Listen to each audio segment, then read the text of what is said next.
Hi friends, welcome to my channel. ఈ రోజుటి video చాలా ఇంట్రెస్టింగ్గా ఉందండి. వీడియోని ఎక్కడ స్కిప్ చేయకుండా ఎండ్ వరకే చూసేయండి. నిషిక కౌశికితో కోపంగా ఈరోజు ఆ జగదాత్రి అంతు తేల్చేయాలి వదిన, మీరు ఇలా పార్షాలిటీగా ఉంటే కుదరదు అని అంటూ ఉంటుంది నిషిక. ఇక కౌశికి తప్పు చేస్తే ఎవరైనా ఒక్కటే, నాకు జగదాత్రి అయినా పిన్ని అయినా ఎవరైనా ఖచ్చితంగా నేను శిక్ష విధించి తీరుతాను అని అంటూ ఉండగా వైజయంతి భయపడుతూ ఉంటుంది. పిన్ని, నేను తప్పు చేస్తే అన్నాను, మీరు తప్పు చెయ్యరు కదా అని కౌశికి అంటుండగానే జగదాత్రి కేదార్లు లోపలికి వస్తుంటారు. అదిగో చూసారా వచ్చారు అని అంటూ ఉంటుంది. ఇక జగదాత్రి అక్కడున్న వాళ్ళ ఫేసెస్, అందరి ఫేసెస్ని గమనించి ఏంటి అందరూ అంత కోపంగా ఉన్నారు అని అడుగుతూ ఉండగా, చేసిందంతా చేసి ఇప్పుడు ఏమైంది అని అడుగుతున్నావా అని నిషిక అంటూ ఉంటుంది. ఇక కౌశిక్కి కూడా నువ్వు ఇలా చేస్తావని అనుకోలేదు జగదాత్రి, స్కూల్కి వెళ్ళాలంటే వెళ్ళమని చెప్పాను కదా అని అంటుండగా, యువరాజేమో కావాలనే ప్రతీకారం పంతం తించుకోవడానికి అలా చేస్తే వాళ్ళని ఇంకా కూల్గా మాట్లాడతావేంటక్క అని యువరాజ్ అంటుంటాడు. ఇక సుధాకర్ కూడా ఏంటమ్మా, అసలే వైజయంతికి ఆరోగ్యం బాగాలేదు, నువ్వు ఇలా చేయడం కరెక్ట్ కాదు అని అంటుంటాడు. అసలు ఏం జరిగిందో మీరు చెప్పకుండా నాపై ఇలా నిందలు వేయడం కరెక్ట్ కాదు, అసలు ఏం జరిగిందో చెప్పండి అని అంటూ ఉంటుంది జగదాత్రి. చూసావా పిన్నిని, తను ఎంత బాధపడిందో అర్థం కాలేదా అని అడుగుతూ ఉండగా, అయ్యో ట్యాబ్లెట్ లేకపోవడం వల్ల అత్తయ్య గారు ఇబ్బంది పడినట్టున్నారు, యువరాజ్ ట్యాబ్లెట్స్ తెచ్చినట్టున్నాడు కదా అని అంటూ ఉండగా, అత్తయ్య గారు బాధపడింది ట్యాబ్లెట్ల వల్ల కాదు, నువ్వు వేసిన ఉప్పు కారాల వల్ల అని నిషిక అంటూ ఉండగా, యువరాజ్ కూడా ఎవరైనా అన్నంలో అంత ఉప్పు కారం వేసి తినిపిస్తారా అని అంటూ అరుస్తూ ఉంటాడు. ఇక కౌశికి కూడా ఆ విషయం మాకు తెలియక మేము కూడా అందరం ఆ అన్నాన్ని తినిపించి పాపం పిన్ని బాధపడేలా చేశాం అని అంటుండగా, అందరి వైపు ఒక్క చూపు చూస్తుంది జగదాత్రి. ఇక నిషిక అసలు నీ కళ కాదు అని అంటూ ఉంటుంది. అసలు నేను అంత ఉప్పు కారం ఎందుకు వేశాను, నేను అలా వేయలేదు కదా, నేను కలిపింది కమ్మటి ఉల్లికారం, నేను టేస్ట్ చేసే పెట్టాను కదా, చాలా బాగుంది, కమ్మగా కూడా ఉంది అని అంటూ ఉంటుంది జగదాత్రి. ఇక నిషిక కోపంతో రగిలిపోతూ, ఏంటే నాటకాలు ఆడుతున్నావా, నువ్వు ఉప్పు కారం వేసే అత్తయ్యకి అన్నం పెట్టావు అని అంటుండగా, వైజయంతి కూడా సైగలతో అదే చెప్తుంటుంది. కౌశికి నిజంగా పిన్ని చాలా బాధపడింది అని అంటుండగా, మళ్ళీ జగదాత్రి లేదు వదిన, నేను ఉల్లికారం వేసే పెట్టాను, నేను టేస్ట్ కూడా చేశాను అని అంటూ ఉంటుంది. అయితే తినవే, నువ్వే తిను అని అంటూ అక్కడున్న ప్లేట్ని తీసుకొచ్చి జగదాత్రి ముందు పెడుతుంది. ఇక జగదాత్రి భయపడుతున్నట్టు యాక్టింగ్ చేస్తుండగా, చెప్పావు కదా ఇప్పుడే ఉల్లికారం కారం కలపలేదన్నావు కదా, తిను అని అంటూ తినిపిస్తూ ఉంటుంది నిషిక. ఇక కమ్మగా ఒక బుక్క పెట్టుకొని కారం ఉన్నట్టు యాక్టింగ్ చేసి మరుక్షణంలో చాలా కమ్మగా ఉంది నిషిక అని అంటూ ఉంటుంది. చాలే మేనేజ్ చేసింది అని నిషిక అంటూ మరి ఒక బుక్క పెడుతుంది. ఇది కూడా చాలా బాగుంది, ఆయనతో 2 బుక్కలు తినేస్తానివ్వు అని అంటూ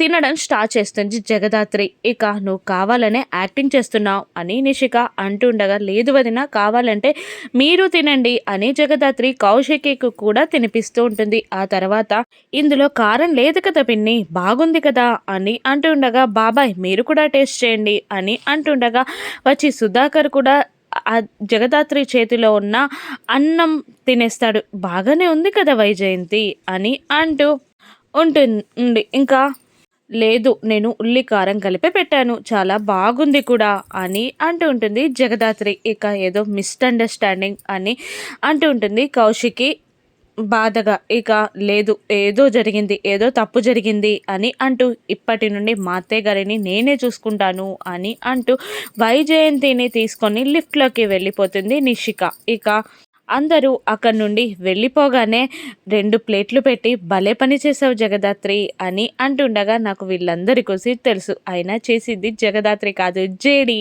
అని ప్రౌడ్గా చెప్తుంది జగదాత్రి. ఇక పైన యువరాజ్ నిషిక వైజయంతి మాట్లాడుకుంటూ ఉంటారు. అలా ఎలా మారిపోయింది అని అంటూ ఉండగా, లేదు వాళ్ళు కలిపి తినిపించింది కారం అన్నమే, ఎక్కడో ఏదో తప్పు జరిగింది అని అంటుండగా యువరాజ్ ఆ జగదాత్రి ఇచ్చిన టాబ్లెట్స్ మాత్రం వాడకమ్మా, అది పక్షవాతం వచ్చేలా టాబ్లెట్స్ ఇచ్చినా ఇస్తుంది, జాగ్రత్తగా ఉండు అని అంటుండగా అవును జాగ్రత్తగా ఉండాలి అని ముగ్గురు అనుకుంటారు. ఇక జగదాత్రి కేదార్లు అక్కడ కూర్చొని ఆ న్యూస్ పేపర్లోని ఆర్టికల్ని చూస్తూ ఉండిపోతారు. ఇక జగదాత్రి ఇలా అంటుంటుంది, ఇప్పుడున్న హీరోయిన్ స్వీటీ ఆ ఇంట్లో ఉన్న మళ్ళీ ఒక్కరేనా అని అడుగుతుండగా, ఒక్కరే అంటావా, నాకు కాదేమో అనిపిస్తుంది అని కేదార్ అంటూ ఉండగా, లేదు నాకు ఒక్కరే అనిపిస్తుంది అని అంటూ ఉంటుంది. అలా ఎలా ఒక్కరవుతారు అని కేదార్ అంటూ ఉండగా, ఏముంది పేర్లు మార్చుకోవచ్చు కదా, పేర్లు మార్చుకొని ఇలా వేరే వాళ్ళలాగా బ్రతికే వాళ్ళని మన సర్వీస్లో ఎంతమందిని చూడలేదు అని జగదాత్రి అంటుండగా, అవును నాది కూడా ఒకటి ఐడియా, ఆ స్క్రీన్ నేమ్ వేరు రియల్ నేమ్ వేరే ఉంటుంది కదా ఫిలిం ఆర్టిస్టులకి, ఇది కూడా అదేనేమో, screen name Sweety, real name మళ్ళీ అనుకుంటా అని కేదార్ అంటూ ఉండగా, మనం ఫస్ట్ మూవీ అసోసియేషన్కి కాల్ చేసి స్వీటీ బయోడేటాని తెలుసుకోవాలి అని అంటుండగా, నెట్లో కూడా తెలుస్తుందేమో అని నెట్లో చెక్ చేస్తాడు కేదార్, కానీ ఏం ఇన్ఫర్మేషన్ లేకపోవడంతో మనం ఇన్ఫర్మేషన్ తెలుసుకోవాలి మూవీ అసోసియేషన్కి కాల్ చేసి అని జగదాత్రి అంటుండగా, అప్పుడే కిరణ్ నుండి కాల్ వస్తుంది. ఇక కాల్ లిఫ్ట్ చేసి ఎవరు లేరని కన్ఫర్మ్ చేసుకొని పంతులు గారిని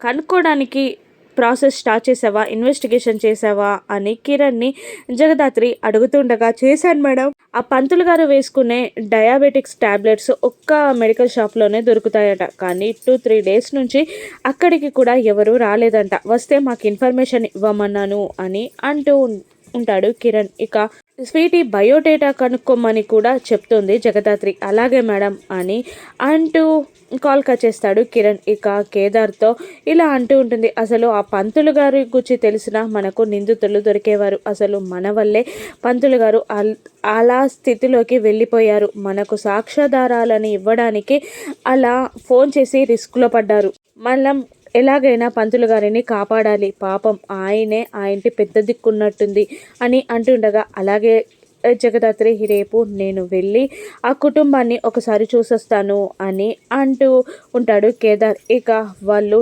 డైనింగ్ టేబుల్ దగ్గర ఉండగా కౌశికి ని ఏడిపించడానికి దివ్యాంక సురేష్ని తీసుకొని వస్తుంది. లోపలికి రాకుండా అక్కడే ఆగిపోయి, నేను రాలేను, నా వల్ల కాదు, నువ్వు వెళ్ళి మాట్లాడేసిరా అని అంటూ ఉంటాడు సురేష్. లేదు నువ్వు రావాలి, మన బిడ్డ కోసం మనం హ్యాపీ ఫ్యామిలీగా జీవించడానికి రావాలి, లాస్ట్ టైం ఇక కౌశికి దగ్గర నుండి విడాకులు తీసుకోవడానికి నువ్వు వచ్చి తీరాల్సిందే అని అంటూ బలవంతంగా సురేష్ని లోపలికి తీసుకెళ్తుంది దివ్యాంక. ఇక నిషిక వాళ్ళిద్దరిని చూసి, ఏంటి దివ్యాంక, కాబోయే ఆయనను తీసుకొని వచ్చావు అని అంటూ ఉంటుంది నిషిక.